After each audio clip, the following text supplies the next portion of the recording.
لارکوێکەن و بینەری زوومن ئەم کاتان باش ئەم شەو لەگەڵ سیاسەتکارێکی کورد گفتوگۆکەم زۆر بە کورتی باسی هەر چوار پارچەی کوردستان دۆخی کورد لە هەر چوار پارچەکە لە ئەو چوار وڵاتەی کە ئێمەیان بەسەرادا بەشکراوین و ئەیبەستینەوە بە پێشهاتەکانی ناوچەکەەوە بۆ ئەم گۆڕانکاریانەی کە وردە وردەیتر ئێمە دەسوپەنجیان لەگەڵان نەرمەکەین لە هەندێک وڵات دەرکەوتون و پێدەچێ کاریگەریەکانیان بچنە وڵاتی دیکەش و ئەو وڵاتانە بە دڵنیاییەوە هەر شێوازێک گۆڕانکاری تیانە ڕووبدا کاریگەریان لەسەر پرسی کوردۆزی کورد دەبێ هەموو ئەمانە ئەبەستینەوە بەیەکەوە و پێکەوە باسییانەکەین لەگەڵ چیا گفتوگۆکەم لەگەڵ مامۆستا عەلی کەریمی نووسەر و سیاسەتکار مامۆستا سڵاوت لێبێ وادارم زۆر باشبی بەخێر بیتەوە بۆ زووم پێم خۆشە ئەتبینم پێش هەموو شتم دای لە بردن لەکەم بۆ ئەم ماوەیە هەواڵت بپرسم بەڵام پرسیتانە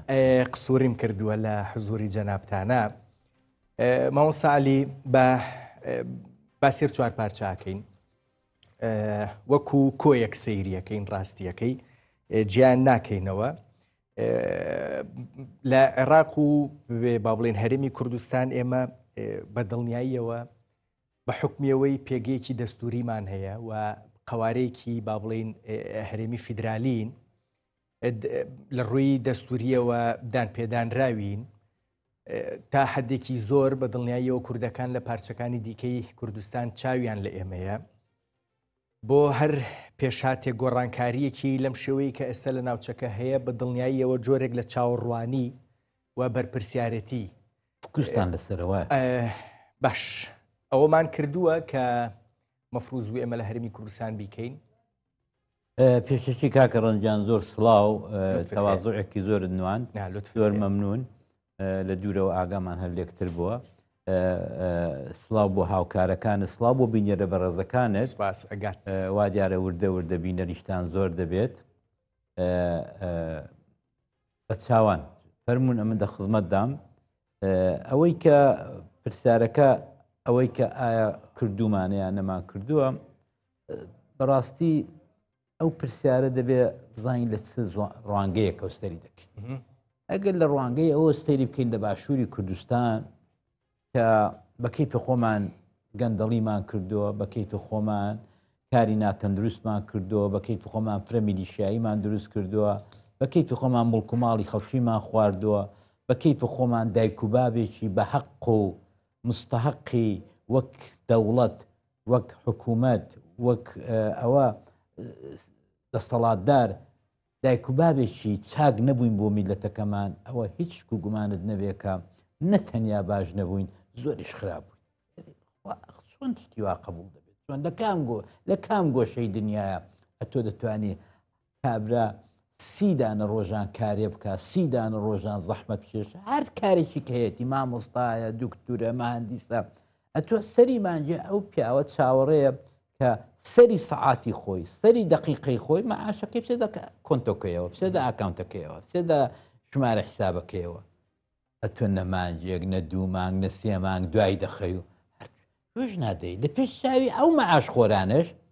ئەتۆ کۆشک و تەلار لێ دەدەی ئەتۆ سواری سیارەی گران دەبی ئەتۆ ئەنواعی فۆتۆ مۆدێل دێنی بۆ هەرێمی کوردستان ئەتۆ دەچی بووە دافوس و مافوس و پۆز لێ دەدەی ئەمە مکڕەکەت منداڵەکەت ئەو پەڕی لایف دەژی لە پێش چاوی عالەمەی کە مەعاشی نییە وڵای جاری وایە هەر لەو تەلەڤیزۆنەی ئێوە و ئەوانی دیکە پیرە پیاوی وا نیشاندن لەبەر دەرگای تەقاعودی پیاو ئاگر دەگرێ چۆنە و پیرە لە هەموو جێگایەکی دنیاە ئەمن بەو تەمەنەی خۆمەوە دوو کات تەمەنی تەقاعودیم گوزەراندووە وڵی لەو لەندەنەی سواری قیتاری دەبم ئەو کورسیانەی کە دانراون بۆ پیرەکان خەڵک یەکسەر بۆم چۆل دەکا یەکسەر ئاوا دەکەن و پێم دەڵێن فەرموو لێرە دانیشتم کە قەت قیتار پڕە لێرە ئێمە بەبەر شەقی دەدەین لەبەر شۆستەکە لەسەر شۆستەکەی کاکە هاتۆتە بەر دەرچی بانقەکەی دڵت 4 مانگە وەرم نەگرتووە ئەویش چەند 270 هزار دینار ئەمە چۆن ویژدانیان قبول بکە چۆن دەتوانن شەوەی خەویان لێ بکەوێ ئەی وەکو من و تۆ ئەو پیرە پیاوە ئەو پیرەژنە نابینن لەبەر دەرچی بانکی تەقاعودی ئاوا بە شەق فڕی دەدەنە دەریا ئەی دوایە تۆ چۆن دڵت دێ نەوەکەت لەسەر کۆشی دانی و هەڵی پەڕێنی و لە ناوزون یحمەت و هاوریشمی دەبەردایە و ئەنواعی جلی گران گرانی دەبەردایە و ئەنواعی سارەی گران گران دێ و دەڕوا ئەی باشە تۆ چۆن دڵت دێ ئەی چۆن دەڵێ ئەمن دایک و بابی ئەو میلەتەم نەوەڵای دایک و بابێکی زۆر خراپی بەڕاستی ئەمن ئێستا دووشە جارمە قسەیە کردووە حقیقەت ئەوەیە باشووری کوردستان لە دەستێکی زۆر نائەمیندایە زۆر ماوە سالی کەریمی ڕاستیەکەی من وا پرسیارەکەم کرد کە ئێمە لە هەرێمی کوردستان ئەگەر قودرەتی ئەومان هەبوو بێ کۆمەکێکی دیاری کراو پێکەوەبوونێکی سیاسی نەتەوەی نیشتیمانی بۆ پارچەکانی دیکەی کوردستان پیشان بدەین لەم دۆخەی ئێستا لە ناوچەکەی ئەگوزەرێ و ئەکرێ هەم دەرفەت بێ هەم ئاڵنگاری بێ بۆ نمونە بۆ ڕۆژاوای کوردستان بۆ ڕۆژڵاتی کوردستان و لە باکووری کوردستانیش دەست و پەنجە لەگەڵ پێشاتێکی تازەی وەکو گفتوگۆی ئیمرالیە نەرمەکەین بەم دۆخی تۆ باست کرد بەو پێگەی ئێمە هەمانە بۆ ڕسمەی پیشانمان ناوە هەم بۆ ناوخۆی خۆمان لە هەرمی کوردستان هەم بۆ براکانی دیکەمان لە پارچەکانی دیکە قودرەتی ئەومان هەیە شتێکی با بڵێن شتێکی باش نەسیحەتێکی باش دەستگیرۆیەکی باشی کوردانی پارچەکانی دیکە بکەین والله ئەوەیە قەت بێت ئێمە ئەمە دوێنێش لەو کۆنفرانسی باشوور ڕۆژهەڵات کە برادرانی خۆستەری دموکراتی ئەوەی سلێمانی لەوێ بوویت بەڵێ لە ڕەمادا بووین و کۆمەڵک بەڕاستی ڕۆشنبیر نوخبە داوەت کرابوون زیاتر لە 200 کەس ئەمن زۆر بێدەنگ بووم ماوەیەکی ئەوەڵێ کە دەبینم مەسەلەن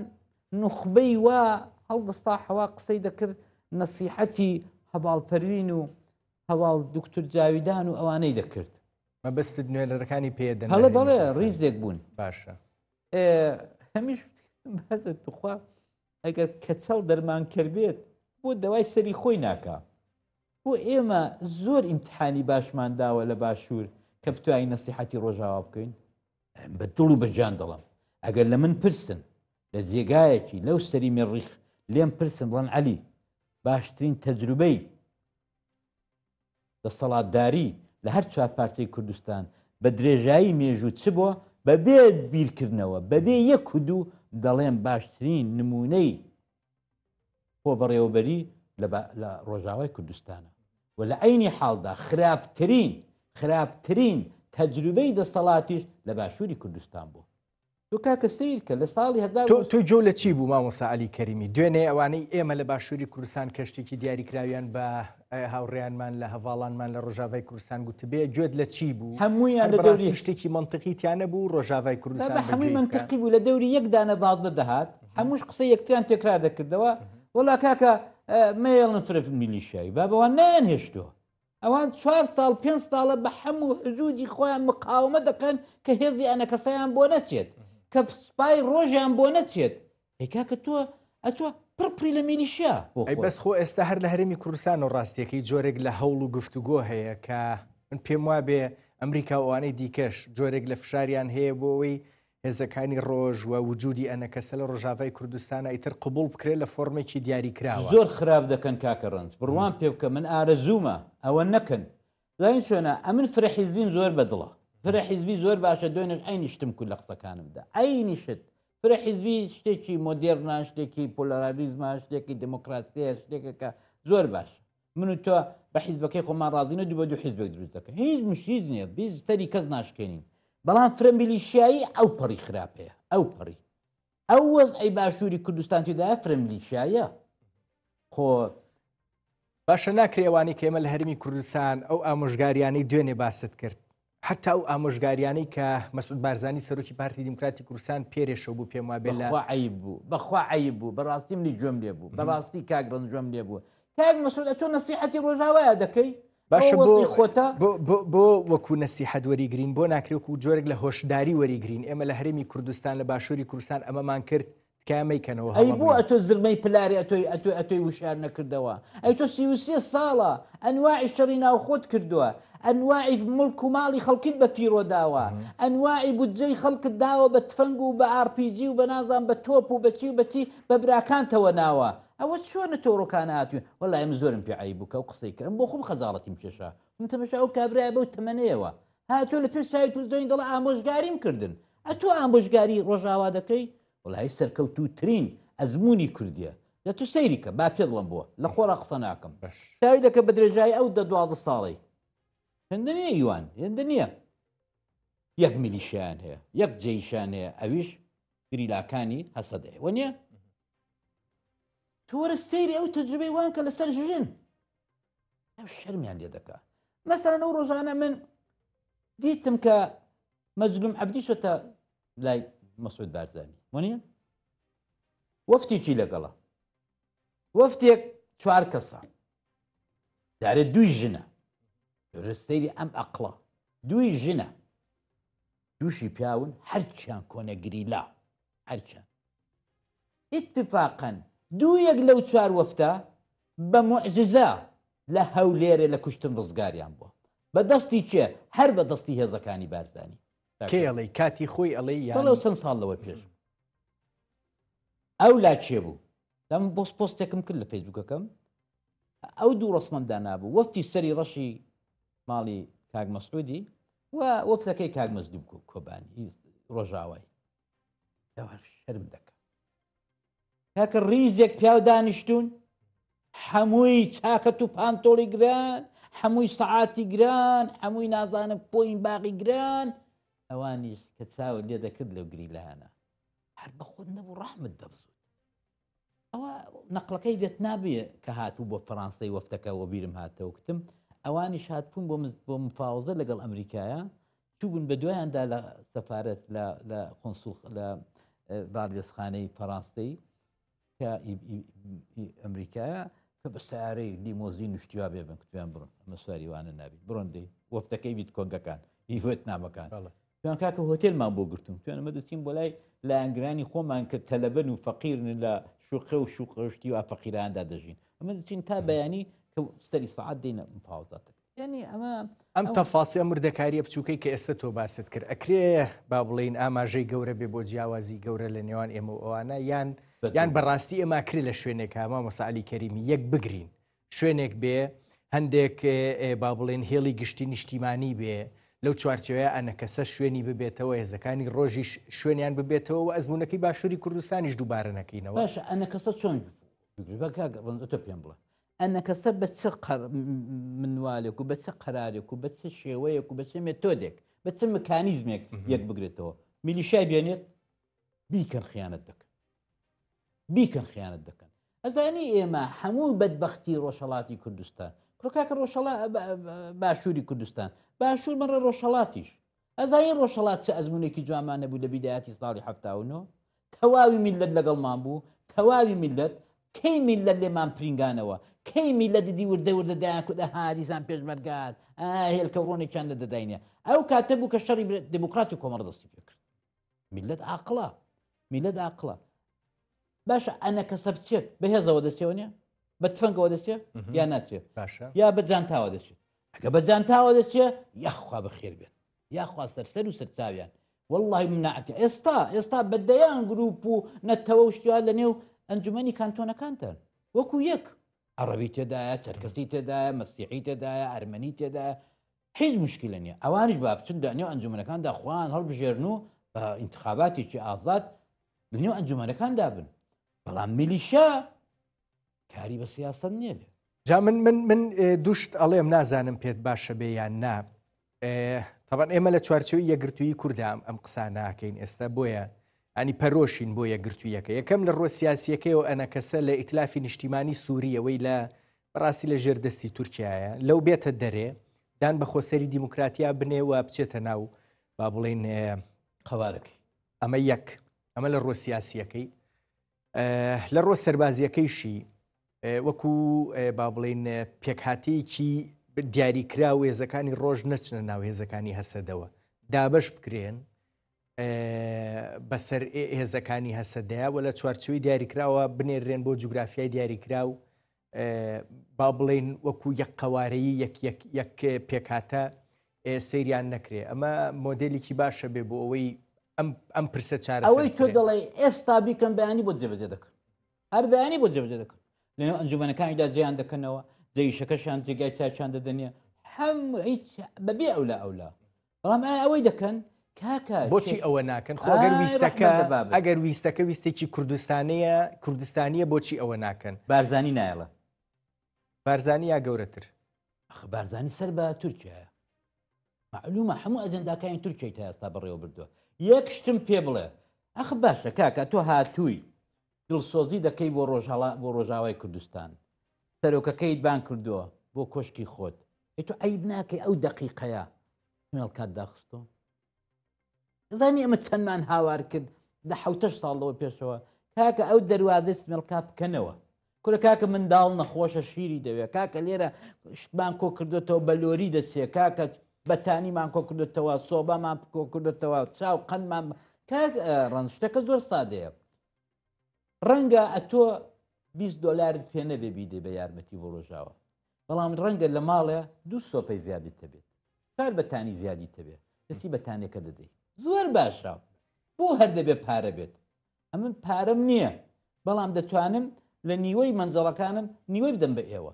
نیوەی سۆپەکان دوێت نازانم چی ئەوانە بەتانیەکان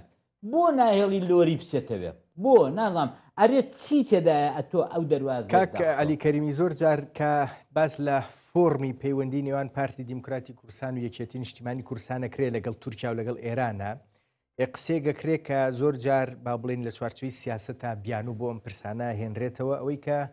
کەس نییە بتوانێت لە ژێردەستی هەژمونی تورکیا و ئێرانە بە حکمی جوگرافیا دەربچێ. هەر بەڕاستی وایە یان ئێمە لەو نێوەندەیە ئەکرێ لەگەڵ تورکیا و ئێرانیش فۆرمێکی دیاریکراو لە پەیوەندیمان هەبێ، پەیوەندێکی کوردستانیانە بێ و لەو نێوەندەی با بڵێن پاراستنی پەیوەندی کوردستانیەکانی خۆشمان لەگەڵ برانی دیکەمان لە پارچەکانی دیکە بەدڵنیایەوە لەو 33 ساڵەی کوردی باشوور دەیتوانی زۆر بەڕاحەت ئاوە ئاسان تەسلیمی ئێران یاش تورکیا نەبێت. دەزانی بەچی؟ بە یەک تۆز ئیرادە، بە یەک تۆز ئیرادە، جارێک پێ بچەقێنە، جارێک بڵێن نا، جارێک بڵێ ئەمن شەڕی براکانم ناکەم، ئاغای ئێران ئاغای تورکیا ئەمن شەڕی پەکەکەی ناکەم. بەس خۆ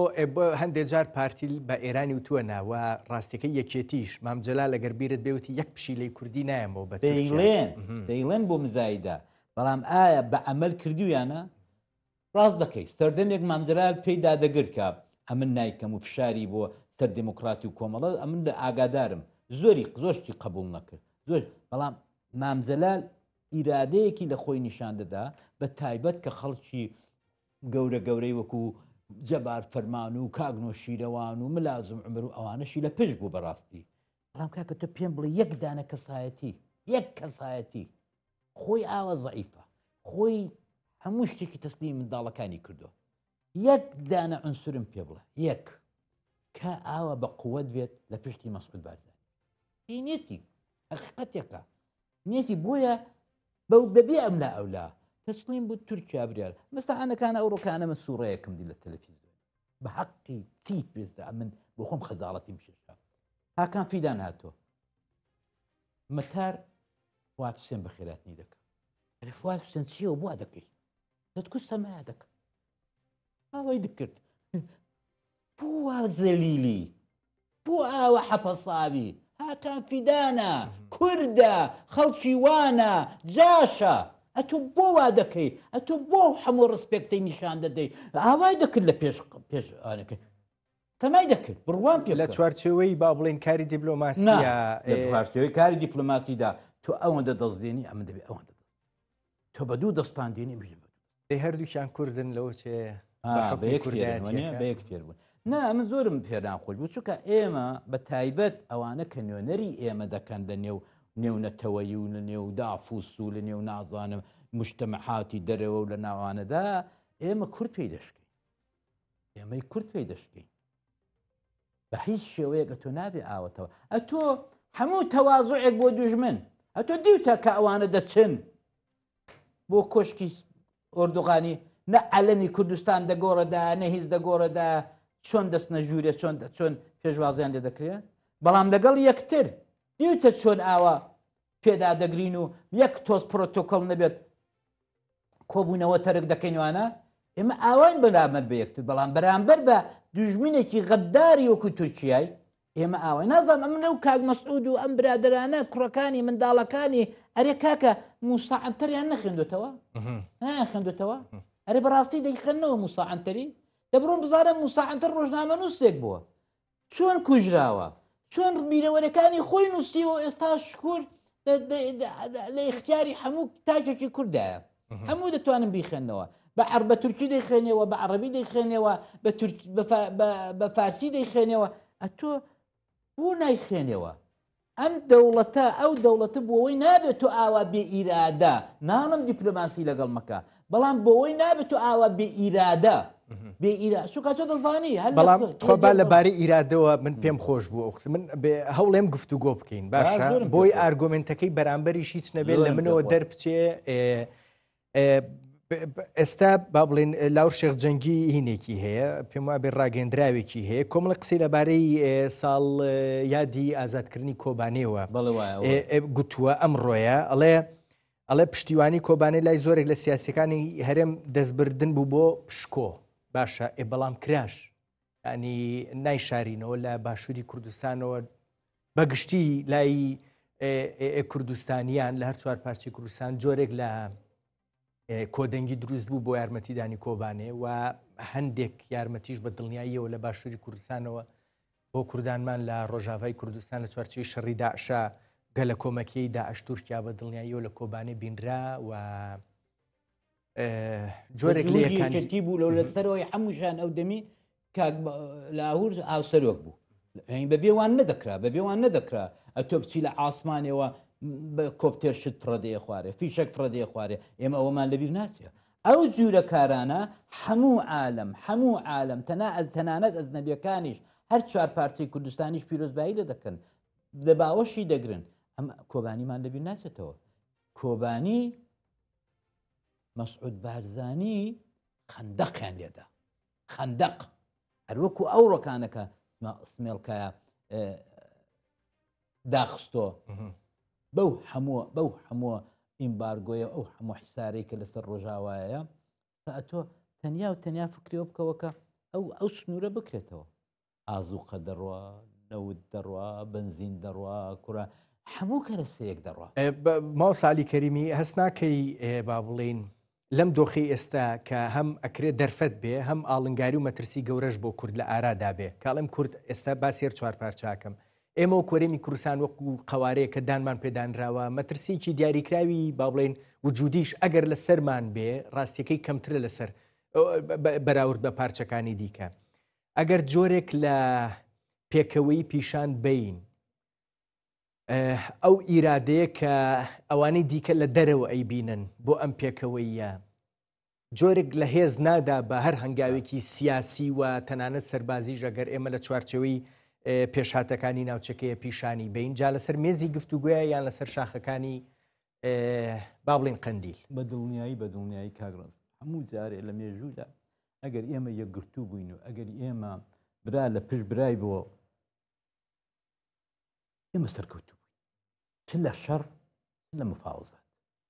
ئەم پێم سەیرە ئەو ڕۆکانە باشوور بۆ تا ئەو قەلەمەندارەیە باشوور بۆ تا ئەو سەرچاوەیە کە هەموو پارچەکانی کوردستان بە قەولی تۆ چاویان لێتی ئەم پێم سەیرە ئاوا نەترسانە بەرەو پیری زوعەکان دەڕۆن زۆرم پێ سەیرە بەسەن دوێنێ ئەو کۆنفرانسە گەورەیە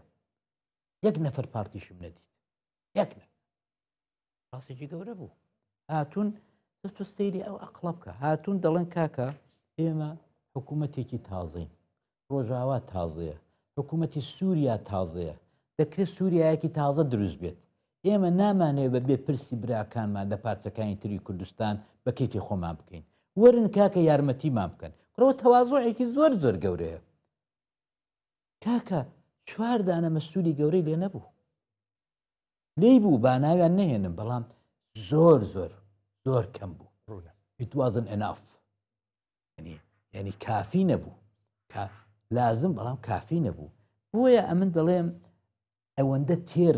تێرن ئەو سەرکردانەی باشوور، ئەوەندە بێغەمن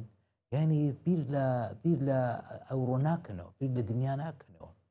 تۆ سیر کە منەوە دوێنێ پێرە بەرنامەیەکم بیر لە یەکی لەو قەناتانەی یوتیوب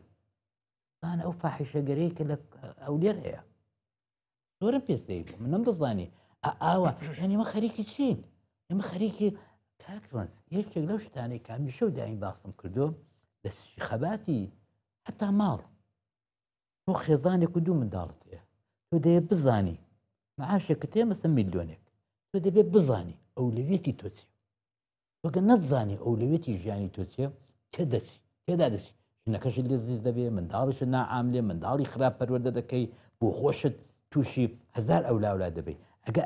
هاتی کوتت ئەو ڕۆکانە لە ساڵی 2025 ئەولەویەتی من ئەوەیە کە سیارەیەک بۆ خێزانەکەم بکڕم، ئەولەویەتی من ئەوەیە کە منداڵەکەم بەرمە مەکتەبێکی باش، ئەولەویەتی من ئەوەیە ئاوە بە تەبەقە بەندیت کرد تۆ قەتش باشە. ئێستا ئەم دۆخی ئێستا ناوچەکەی پیاڕوا بە هەر چوار پارچەی کوردستانەوە بە هەر چوارە وڵاتی کە کوردی بەسەرا دابەش کراوە. دەرفەتی ئەوە نییە با بڵێن ئەولەویەتەکان کاری لە پیشینەی کورد جا لە باشووری کوردستان یا لە پارچەکانی دیکێ دووبارە تەرتیب بکرێتەوە، جۆرێک لە با بڵێن فۆرمێکی دیاریکراوی پێ بدرێتەوە، فۆرمەکە کوردستانی بێ و سەر لە باشترکردنی ژیانی خەڵک دەربکە و جۆرێک لە پێکەوەیش ورن با لەسەر و کاغەزەی بزانین موقعیەتی سیاسی، ئەسکەری، کۆمەڵایەتی هەر چوار پارچەی کوردستان دەشوێ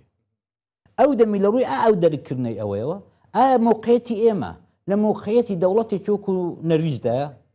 ئایا موقعیەتی ئێمە لە موقعیەتی دەوڵەتی چۆک و ئەڵمانەدایە، ئایا موقعیەتی ئێمە ئەوەیە کە هیچ هاوڵاتێکمان ناڵم هەر چوار پارچە لەو هەرێمەی ڕۆژانە محتاجی مەعاژ نییە. ئەگە ئەوانەیە باش بە کەیف خۆتان بکەن، بەڵام تۆ دەزانی کە ئەولەویەتی ئێمە ئەوڕۆ نە ئەوەیە کە ئەتۆ لە های لێڤڵ لەگەڵ سەرکردەکە ئایلەی سەرکردەکان کاکە خۆیان نەوەیان پوریان نەنجیان کاکە چۆن دەژین کاکە نابیننەوە چۆن دەژین. ئەوە ئەولەویەتی من نییە، ئەوە ئەولەویەتی من نییە من تیارەی شخصیم هەبێ ئەوڕۆ، ئەوە ئەولەویەتی من نییە کە ئەمن کە دەچم بۆ سەر ئاوێ یا بۆ تەعزیەیەکی. ئێستا ئەولیۆت ئەوە نەبوو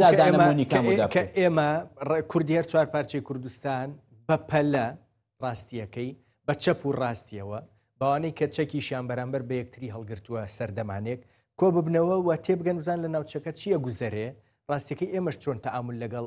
بە دڵنیایی لەگەڵتم جابیەنەرە خوارەوە بۆ پرسەکان بە دڵنیایی ئەمە 2013 لە حولەوەی دابووین 2013 لە هەولێرە کۆنگرەی نەتەوەیمان خەریک بوو دروستکەین کۆنگرەی نەتەوەی زای لەسەرچی دەرچوو لەسەر ئەوەی تێکچوو کە کاک مەسعود دەیویست سەرۆکی کۆنگرەی نەتەوەی دەی با ببووە بۆ کاکە کوتیان وەرن بەسەرە بێت کوتی نابێت کوتیان کاکە وەرن با هاوسەرۆک بێت کوتی نابێت جا من چۆن هاوسەرۆکی ژن قبوڵ دەکەم یعنی ئەم عەقڵیەتە کاکە کوردی باشوور بە خاتری ئەو خوای ئەوەم لێ وەرگرن ئەم عەقڵیەتە عەقڵێتێکی مۆدێرن نییە عەقڵێتێکی خێڵەچیە عەقڵێتی خێڕەچی و دەوڵەت و مۆدێرنیتیان نەکتۆ ئەمە فقط ڕەشماڵە کە سەرۆک لە ئاخری سەرەوەی دەشماڵەکەی دانیشتۆ و بە کەیفی خۆی ئەمر دەکا و دەستور دەدا و تێشی دەدا و ساغی دەکا و هاوین کە پرێ دەکا و زستان تێکی دەدا. کاک عەلی باسمان لە ڕۆژاوا کرد کەمتر لەسەری ئەوەستم یەک دوو قسەی لەبارەوە کەم ئێستا لە با بڵێن هەم لە بەردەم هێرشی سەربازیایە هەم دەست و پەنجەشی لەگەڵ پرسێکی سیاسیە کە هێشتان دەستی پێ کردووە و دەستی پێ نەکردووە ڕاستیەکەی لەگەڵ دیمەشقا تۆ چۆنەی بینی دەرفەتن مەترسین هەم دیوە سەربازیەکەی هەم با بڵێن ڕاهەندە سیاسیەکەیشی ئەمن دوێنێ لەو کۆنفرانسە یەکشتم پێکتن تموانە هەموواتم نەسیحەتتان دەکەن هەمویان بەڵام هیچیان بۆ نەسیحەت کرد نابن چونکە ئێمە ئەگە کە چاڵ دەرمانی کردبا دەرمانی سەری خۆی دەکرد باشوور ناتوانێت نەسیحەتیەوە بکە بەڵام من یەکشت دەزانم ئەویش ئەوەیە کە ئەگەر ماڵی بارزانی تورکیا لێیان گەڕێن هیچ عیبیان ئەنواعی شەڕی جانانە دەکەن شکست ناخۆن مەگەر لە بنەوە جاش و سیخڕ و خۆمانە پشتیان بشکێنن هۆرەکە لە خۆمان بێت دەنا ئەوان زۆر باش هاتوونە بێت نییە لە دنیادا نمونەی نەبووە کاکە ژن ئازاترە لە پیاو لەوێ ئەی نیوەی کۆمەڵ ژنە نیوەی کۆمەڵ شەڕی پێشەڕێ دەکا ماوە سالی کەریمی ئەمە بەسە بۆ ئەوەی میلەتێکی دیاریکرا و بە سیاسەتی لەبێ لە پشت بێت دەبێت سیاست مەداری چاچی لە پشت بێت دەبێت دیپلۆماتکاری چاچی لە بێت توخوا بە ژیانی خۆت ئەم بە ژیانی خۆمەوە زۆرم گوزراندووە عێراق و ئێرانم گوزراندوو تا ڕۆیادەیەکی زۆری لەگەڵ برادرانی باکووریش هەر تێکەڵام توخوا سیاست مەداری وەکو مەزدوم کات کۆبانیتان دیوە لە چی کەمەوە فەقیرە لە چی نەکردووە هەروە دەبێت سیاست کاکە یەک جارە لە سیاستدا لە کاریزمادا یەکشت زۆر زۆر گرینگە پاچی ئیراد یەکجار گرینگە هەرچیانی فول هەیە لەو تەمەنەیدا فریای گەندەڵی نەکەوتووە ماوە سالی کەریمی ئەوە ئێمە وەکو کوردێک ڕاستیەکەی جۆرێک پێدەچێ ینی هەندێک لە لێکدانەوەکان ئاوا سۆزێکی دیاریکراویان بۆ لە ڕۆژاوی کوردستان بۆ خودی مەزلوم کۆبانیش هەبێ بۆ مەزلوم عەبدی بەڵام ئەمە کۆمەکیەکە بۆ پشتگیریە نێودەوڵەتیەکان مەسەلەن ئێستا کە ئەمریکا قسەی لەبارەوە کە ئەڵمانیا قسەی لەبارەوەکە تۆ ئەما بینی ئەوەی ئێمە وەکو کورد ئەی بینین ئەڵێ باشیان کورد نایبینم کاکە مەقارنەی دەکەم ئەتۆ کاکە لەگەڵ هەموو سەرکردەکانی جیهان کوڕ هەمویان کۆمێدین هەمویان کارتۆنن هەمویان کۆمێدین باشە چی کەم هەیە چی کەمە کاکە ئەو بەو پەڕی تەواضوعەوە سەرکردایەتی ڕۆژاوای کوردستان دەکا ئەو تەواضوعی ئەتۆ کە دی قسان دەکا لەسەر ئەو زوومەی لەسەر ئەو شازەیە کا بەخۆی نییە ئەوەندە تەواضوعی هەیە ئەوەندە خاچە ئەرێ کاکە دیوتە 50 دانەوەنەو شەو نازانم لیگزی زوو نازانم چی بەداوا بێت نەمدیوە من بەڕاستی دەڵم ئەمن بۆ شۆڕژگێر ئەوەندە بەسە کە خاچی بی بۆ شۆڕژگێر ئەوەندە بەسە کە خۆت لە میلەتەکەت پێ زیاتر نەبێت بۆ شۆڕژگێر ئەوەندە بەسە کە ئەتۆ لە عەرشی ئاعلادا نەبی و میلەتەکەت لە قەهری عەردیدا بێت ئەو بۆ من زۆرە ئەو جورە سەرکردانە هەمیشە سەرکەوتوو بوون تۆ وەرە چاو لە ماوەی بکات چونکە گەلەکەی وەکو ئەمقێکی استراتیژی بۆ ئێمێنێتەوە بە دڵنیایی چونکە لە کاتە سەختەکانە لەگەڵی یابن لەگەڵی دەبێت تۆ سەیرە و سەرکردە گەورانەی ساڵانی 40-50 کام بکە هەر لە هۆشیمینا هەر نازانم لە گیوارای هەر نازانم لە تیتۆ کاکە هەموویان یەک شتیان هەبوو هێزی میلەتیان هەبوو ماوە سالی کەریمی باسی باشووری کوردستانم کرد ڕاستیەکەی من وا باسم کرد کە لەبەرەوەی با بڵێن قوارەیەکی دیاریکراوی دەستوریدان پێدانراوین پێدەچێت مەترسیەکان لەسەر ئێمە کەمتر بێ بەڵام ئەوە نییە هیچ مەترسیەک بوونی نەبێ ئێستا ئێمە لە باشووری کوردستان هەم حکوومەتمان پێویستە بوو پێک بێنرێ و هیچی وا لەبارەی پێکێنانی حکوومەتەوە جۆرێک لە دەستوبردی نابینرێ بە حکمی دۆخەکە ئەبوو بیر لەوە بکرێتەوە حکوومەتێکی با بڵێن یەکگرتووی بەشداری زۆرێک لەلایەنەکان بۆ حکوومەتێکی کوردستانی بتوانێ ئەم دۆخی ئێستا لە ناوچەکە هەیە بە باشی تێپەڕێنێ پێک پێنرایە بەڵام ئەمە نابینین لەگەڵ عێراقیشا دووبارە کەوتوونەتەوە جۆرێک لە گلەیی و تەقە لە یەکتری لەبارەی پرسی دارایی و نەوت و غاز و هەموو پرسانی دیکەوە تۆ مەترسیە بینی لەسەر باشووری کوردستان بە دڵنیایی مەترسی گەورەمانێ دەزانی بۆ کاکە ڕاند بەوەیە کە ئێمە حکوومەتێکمان هەیە بەڵام تاریفمان نەکردوێتە حکوومەتەکە خێڵە فۆدالیە ئەشیرەیە چییە؟ حکوومەتێکی مۆدێرنە ئەمە ناتوانم بە حکوومەتی باشوور بڵم کە هیچ گونە ئەساس و هیچ گونە سیستمێک ئیدارەی ناکە تو ئەو ڕۆکانە تو سەیری کە هەموو شتێکت لەق نەبوونی ئەم ناسنامەیە بۆ حکوومەت بۆ دەسەڵاتی کوردی بۆ ئەوەی کە ئێمە لە باشووری کوردستان بەڕێوا بە گرفتە مشکلەیە بە دڵنیایی ئێمە سەڵام ساغ نەبووینەوە ئەرێ ئێمە حکوومەتێکی تەکنۆقراتی سیاسی ئەوەمان هەیە یا حکوومەتێکی خێڵەکیمان هەیە ئەمە بە دڵنیایی ناتوانم بڵام حکوومەتێکی مۆدێڕمان هەیە ناتوانم جارێ ئەوە وەزعی ئازادی ڕۆژنامە نووسان کە ئەو قەدرەی ستۆپێکی کردووە بەهۆی زۆرە ملی و تێوەژاندنی دەسەڵاتدارانی قواتی تەحالوف و ئەوە ناوێرن ئاوە گوستاخانە بکەم بەڵام ئێستاش ڕۆژنامە نووسی بادینیان لە زینداندایە، ئێستاش خەڵک هەیە چارە نووسی دیار نییە، ئێستاش ئەوەیە کە زۆر کەس باسی زیندانی مخوف و ترسناک دەکا لە ئاکرێ و ماکرێ. بەڵام هێشتاش ڕاستیەکەی مامۆستا عەلی کەریمی وەکو چۆن با بڵێن جۆرێک لە دەستگیرۆی بۆ ڕۆژاوای کوردستان هەیە لای ئەمریکا وڵاتانی دیکەش، هێشتان بۆ هەرێمی کوردستانیش هەمان پرسە. دەستگیرۆی یەک هەر بۆ هەرێمی کوردستان ماوە سەرباریەوەی کە بەڕاستی گلەیشیان لێمان هەیە، پێشمەرگەیەکی نەگرتوتەوە لە ڕووی پرسی شێوازی حکومڕانیەکەەوە گەر گلەی دیاریکراویان هەبێ بە دڵنیاییەوە هەیەەوە گەیاندویانە، بەڵام وەکو ئێمە نەبووە بە پرسی دیاریکرا، وەکو خەڵک نەبووە بە پرسی دیاریکرا و جۆرێک لە گلەی بنەڕەتی کە وەکو ئێستا چۆن ئێمە باسیەکەین لای ئەوان وای لێ ناتەوە. من حەزەکەم باسی باکووری کوردستان و ڕۆژاوای کوردستانی ڕۆژڵاتی کوردستانیش بکەین. بەڕاستیڕۆژیان من لەگەڵ قسەکەتم، بەڵام حقیقەت ئەوەیە کە ئێمە تا ئێستا نەمانتوانیوە نموزەجێکی جوانی حکومداری، حکومڕانی، جەیش، ئەسکەر، پێشمەرگە بە دنیا بناسیێن. جارێ ئێمە ئەو دقیقەیە لێرە دانیشتون دوور مەڕوانە. ئێستا یەکێک لە ڕۆژنامە نووسەکانت بێ بڵە کاکە ئەوە لە فڵان جێگای شەڕی پارتیوێکێتی دروست بوو، شەڕی حەمەی حاجی مەحموود براکەی دروست بوو، هیچ دوور مەڕوانە 20 کەس کوژراوە، 30 کەس عەرزێ کەوتووە. ئەمە وڵات نییە، ئەمە ینی قانون سفر. جا هیوادارم ڕاستیەکەی هەم تێگەشت و فاکتەرە ناوخۆیەکان گەشتبنەوەی کە ئیتر بەڕاستی ئێمە قەت شەڕ نەکەینەوە لەگەڵ یەکتریا، هەم فشارە نێودەوڵەتیەکانیش نێڵن ئەو کارە بکەین. تایبەت بە بچین بۆ باکووری کوردستان، پرۆسەیەکی دیاریکراو لەبارەی گفتوگۆ لەگەڵ بەڕێزۆجەلان دروست بووە، قسە کراوە دوو جار چوونەتە لای ئەویش هەندێک پرسی دیاریکراوی خۆی و تێگەشتنی دیاریکراوی خۆی بۆ ئەوەی کە ئەم گفتوگوۆیە بگاتە پرسێکە بتوانرێ ناوی بنێن چارە سەر باسی کردووە. تۆ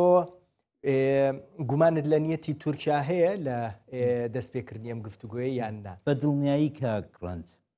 یەکێک لە هەرە شتە سەرەکیەکانی ڕۆژنامەوانی یا لێکدانەوەی سیاسی لە ناو ئێمە، لە ناو ئێوە وەکو ڕۆژنامە نووس، حقیقەت ئەوەیە جاران دنیا دوو جەمسەر و ئەوە بۆ دەمانتوانی زۆر جاک فکر بکەینەوە و حەز لێ دەین کە چ دەبێت چ نابێت. ئەمڕۆ ئەوە نایخوا، ئەمڕۆ تەنیا شتێکی کە دەیخوا زانیاری، دەبێت زانیاریمان هەبێت. ئێمە بەداخەوە من دوێنێ شێوە جۆم لە قسەکانی هەواڵ جەمیل با کاک جەمیل بایەقی بوو، بەڵام حقیقەت ئەوەیە کە ئێستا زۆر شت ناڕوونە، ئێستا ئەمە زۆر شت نازانی. ئێمە ئێستاش لە نیەتی باخسەلی ڕاستیست و شوێنین لە ئیخوانێکی وەکو ئوردوغانی نەگەیشت. ئەگەر بیبەستی تۆ بە دۆخی ناوچەکەوە و جۆرێک لەو دوو دڵیەی کە تورکیا تایە ئەژی بەوەی کە گۆڕانکاریەکان لە خزمەتی ئەوانە بێ، ناتوانی هەندێک شتت بۆ ڕوون بێتەوە؟ ڕوونبوونەکە ئەوەیە کە یەک شت دەزانم، دەوڵەتی تورکیای بە تایبەت لەژێر هێژمۆنی و لەژێر ڕەهبەری ئاغای ئوردوغان لە وەڵێکی زۆر خراپدا، چ لە باری سیاسی نێونەتەوەی، چ لە باری شەڕی غەزە و ئیسرائیلەوە، چ لە باری وڵەوە. بۆچی ئەوەی غەزە و ئیسرائیل لە خزمەتی تورکیا؟ بۆی کە ئەو غەزە فادەیەکی زۆر نامەشروعی دەکرد، ئەو دڵی بە مسلمانی غەزە ناسووتە، بەڵام بازرگانی پێوە کردو و ئەوە لە چاویەکی و ترامپی دوور نابێتەوە. ئەو ڕۆنالد سپینێ ئەوان لەسەر غەزە بریاری گەورە دەدەن. یەکێک لەو بریارانەی کە خەرارە بیدەن ئەویش ئەوەیە هەموو غەزە بگوازنەوە، ئەو 2 میلیۆنە هەمووی بگوازن. ئەوەی ئەمڕۆ ناڕەزایەتیەک هەبوو لەو بارەوە ڕاستی، بەڵام تۆزێک نامەنتیقیش دێتە بەرچاو. بەڵێ بە دڵنیایی ئەوە با بە خاکی وڵاتی خۆیەتی لەوێ گەورە بووە، کاکە هیچ شتێک وەک وەتەن نییە. تورکیا بۆ لەم گۆڕانکاریانە ئەترسێ؟ ڕاستیەکەی لەو کاتەوەی کە بنیامین نەتانیاهۆ نەخشەکەی لە نەتوێگرتوەکان بەرز کردوەوە، تورکیا جۆرێک لە دوو دڵی بۆ دروست بووە و لە گومانە ئاژی. بۆچی؟ فقط حافظی شیرازی نازانێت کە رابطەی ئیسرائیل و ئوردوغانی چۆن دنیا تێگەیشتووە، دنیا تێگەیشتووانە چۆنانیان بە یەکتر داوە و مسلمانەکان دەبێت تێبگەن، ئەوڕۆ مسلمانەکانی غەزە دەبێت تێبگەن کە ئەو دۆستەی کە دەڵێت دۆستم لە بنەوە دوژمنە. ئوردوغان نەدۆستی نامە، نەدۆستی ئەوانەیە، ئەو دۆستی فقط و فقط عەزەمەت تەڵەبی خۆیەتی. ئەگەر من و تۆی کوردەوە نەگەین، ئەگەر من و تۆ لە مەعاناتی موسا عنتەر نەگەین کە دیارە لە هیچ ناکەین. ئێمە نابێ بڕۆمە تەنیا هێزێکی لە دنیادا ڕیشی بە تەواوەتی تەسلیمی ئوردوغانی کردووە بەس هێزی ماڵی بارزانە ئەوە دروشتیانەوە دوێنێ پێرە هەرم کوڕچکۆلە بچووکەکەم دیت ئاوە دانیشتۆ لە کنۆر حاکام فیدانی ئەیبەن بۆ ئێمە بارە حاڵە من ناگەڕینەوە سەر وەی بەڵام تورکیا ئەم نازانستم جا تورکیا و ئەردۆغان ئەگەر با بڵین قدرەتی ئەم یاریکردنیان بە دۆسیەکانەوە هەبێ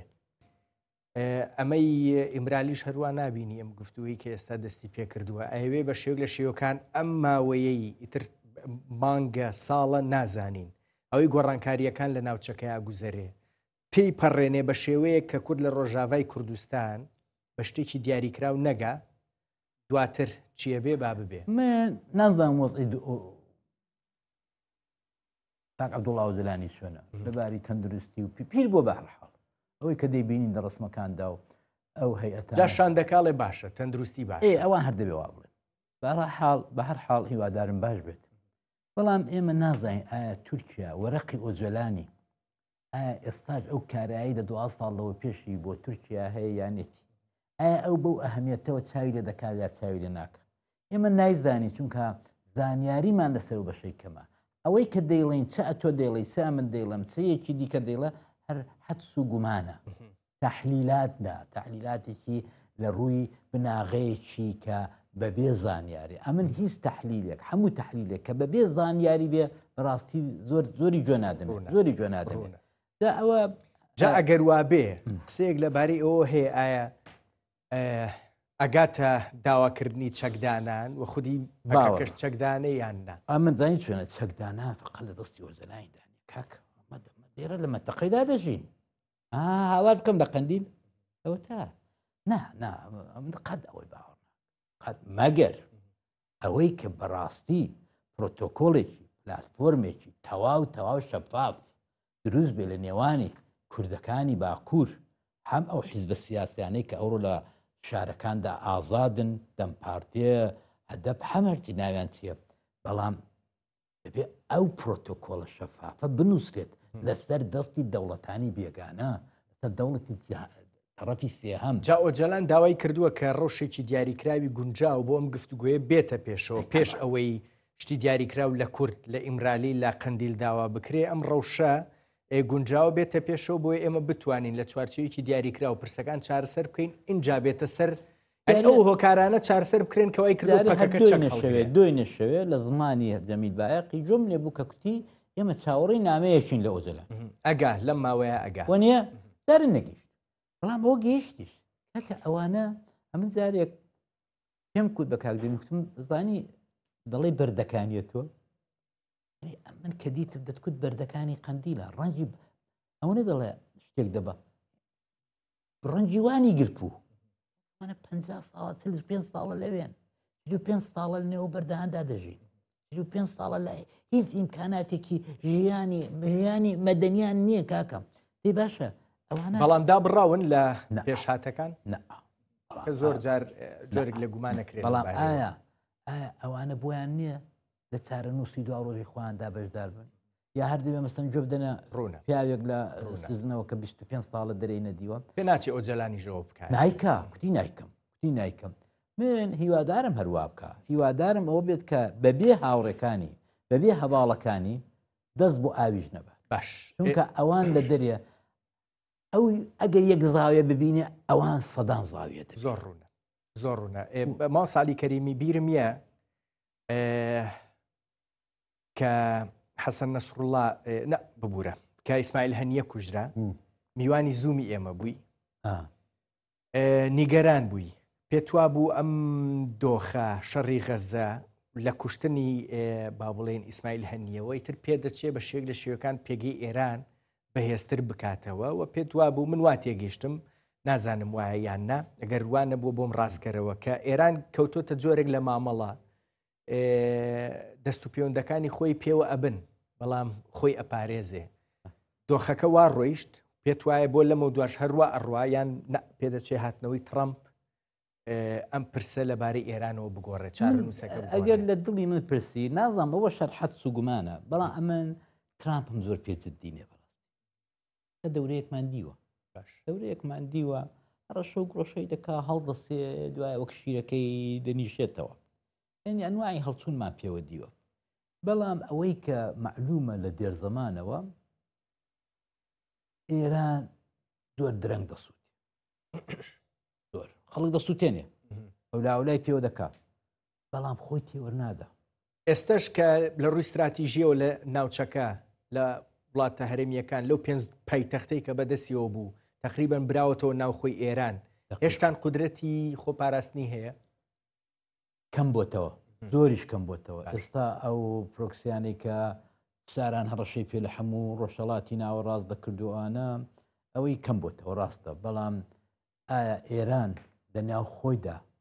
لەناو خۆیدا وەکو قەزافیە قەزافیش خۆ خەڵکیە بوو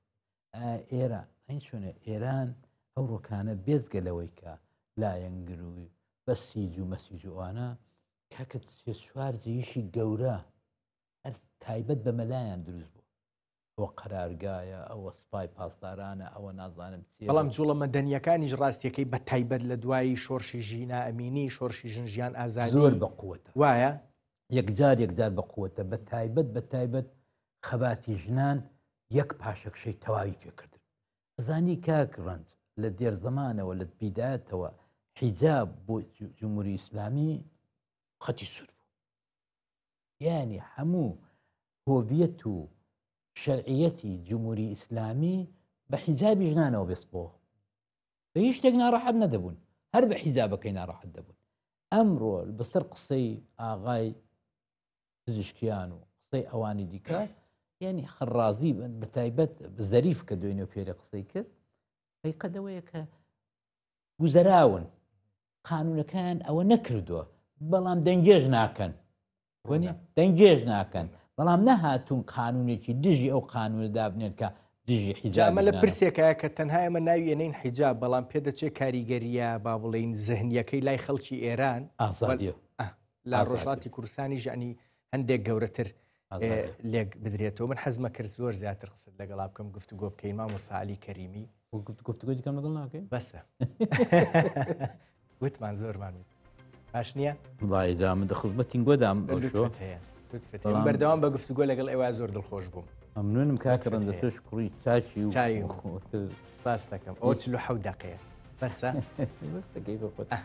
عەلی کەریمی نووسەر و سیاسەتکار باس دەکەم ممنونی زوم ممنونی ئێوە هاوکارەکانت باس بەدوعا